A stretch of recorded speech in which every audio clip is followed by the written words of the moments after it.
Hey, I just want to let you guys know that this video was originally one big long recording, a little bit too long for my taste, so I decided to split it into two. This part is going to be talking about how my opinion kind of changed overall with the Infinite Warfare beta as I played it, as well as talk about the things I like that I found good in the beta. There's going to be a second part shortly being uploaded after this video that I talk about the bad things that I found in Infinite Warfare. Just want to give you guys a heads up, so enjoy. Yo, what's going on, guys? It's Sinister Skater here, and today I'm going to be sharing with you my thoughts on Infinite Warfare after playing the beta. This is my direct opinion, the good, the bad. You're going to learn how my opinion changes everything. It's probably going to be a longer video. I have a lot noted that I need to say. If you want to go get yourself a cookie, maybe a nice little cold beverage, maybe a hot beverage if it's cold outside, to just enjoy and listen up, because there's a lot to say again. Ideally, you're going to listen to everything because I have varying opinions. Subs know I consider all points unfair. I have a lot to say. But I know some people will click around on this or just click on this. They have short attention spans, so I'll try to put some time codes to the topics down below in the descriptions. But let me preface this by saying I played the beta on Xbox One this past weekend. Got to the level cap of 30. Probably could have prestige if there wasn't a level cap on it, honestly, this weekend. And talk about how much I played within the 10 seconds, and I've been playing Call of Duty ever since Black Ops 1. So, downloaded the beta Thursday afternoon. Took forever to download because the internet here is crap. But I played my first game ever, and then one or two games after that night. I had my live gameplay reaction video uploaded last week. You can go check that out if you want. It'll be linked down below as always. But my very first impressions were that it felt different. It played differently than Black Ops 3, although some mechanics were similar. It felt somewhat familiar, but it looked kind of flat. There's definitely room for graphical improvements and UI improvements. We'll talk about that later on. But I couldn't kill people. I thought it was just because I sucked at first, and I had to get used to the game, but it wasn't that, and it wasn't that great of an experience, honestly, for my very first playthrough.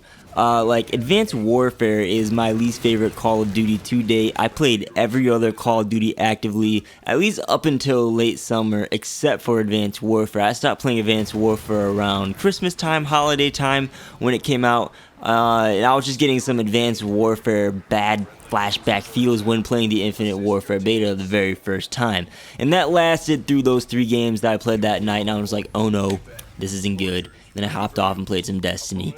And Friday comes along, I played a couple more games of Infinite Warfare. I got better, I learned how the game played, but I still had that bitter taste of Advanced Warfare, and it still wasn't satisfied with the game. So what I stopped playing, and I went to go play myself some more Destiny and then some Battlefield 1 later on that night for my very first time, because I wanted to play those more than this brand new Call of Duty beta. Also on Friday, I believe sometime after I stopped playing, they launched a sniper tweak and connection fix because they believe that was what caused this whole shoot first, die first debacle you've probably heard of, which is one of the reasons I was frustrated at the game, because I just couldn't kill some people. So end up logging on Saturday, play some games. The game felt good. I was killing people how I expected to. I was leveling up. It wasn't frustrating. I was actually enjoying the beta for the very first time. I was using different guns, having fun. I actually wanted to play the game, and I proceeded to pretty much play Infinite Warfare all day Saturday, and the same one for Sunday. I played all day until I forced myself to get off and do homework at midnight. So the moral of the little story was I wasn't having fun the very first 2 days. I was worried about the game, but they did a fix to fix connections, and ultimately I didn't want to put the controller down once I had that, because I was enjoying myself with the game. But it was nothing like, oh my god, I really like this, like how I felt with Black Ops 1 or for the Black Ops 3 beta. But I liked the game, I enjoyed it. I wanted to play more of it instead of not play at all, which is of course good. Yes, there are some issues, some rooms for improvement, annoying things, but there's good things as well, and I can see myself playing the game in a couple weeks and trying to play Destiny alongside it until it gets to be too much like Black Ops 3 and I drop Destiny. If I drop Destiny to play Infinite Warfare, then things are going to be looking good. So that's the first feel. It's a little bit longer than I thought it would be, but now let's talk about what was good about the Infinite Warfare beta and what was bad. Honestly, it's easier to criticize than to compliment. I have more bad stuff to talk about and more things to go into about the bad stuff, which is why I kind of gave that spiel in the first place, to balance things out. And I hope someone at Infinity Ward sees this and takes things into consideration, but let's be real, that probably won't happen. But, I don't know. Let's hop right into the good things. So, first good thing, the game feels like Ghost and Black Ops 3 merged together. Me, I like Ghost. I know some people didn't like it. That's not the point. People asked for boots on the ground Call of Duty. You guys know how everything goes. They wanted less Black Ops 3 thrusty all over the place. This game did just that. It's a toned down Black Ops 3 movement system, plays more grounded. The thruster isn't as powerful. It feels like your character actually has some weight to them, opposed to being weightless in Black Ops 3, which is really nice. And the movement system, it's pretty good. I don't have any gripes with it. It felt pretty good to play. The game is very fast paced, and it has that gritty feel, which Infinity Ward games usually have. They have that gritty feel. Black Ops games, especially Black Ops 3, had like a light heart feel to it. Just didn't feel gritty. This game feels down and gritty. You know, the guns got some recoil to them. They actually feel like some powerful weapons, and it feels pretty good. There's a lot of different options for gameplay, which is good. There's a bunch of different weapon variants, a bunch of new equipment, a bunch of new things to try out. Snipers are good. They got toned back a bit. They probably could be more toned back because they're really, really good.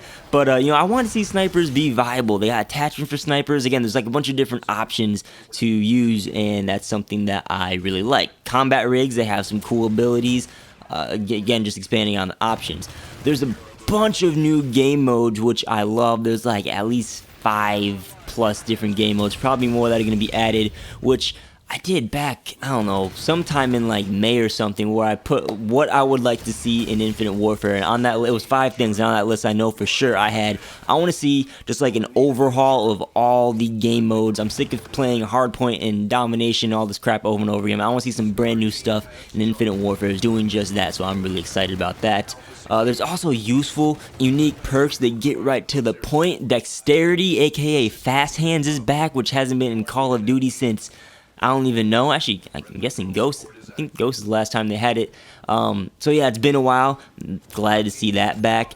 And something I noticed that people haven't been taking note of is that these games load in pretty fast and they load out pretty fast. Like, it takes like 3 seconds for the game to switch from the scoreboard at the end of the game to, not even 3 seconds, probably like 1 second to 2 seconds to get back into the lobby. And same goes for when you're launching into the game. It's very fast, which is makes for a good experience. And I don't know, I like the game. It felt good.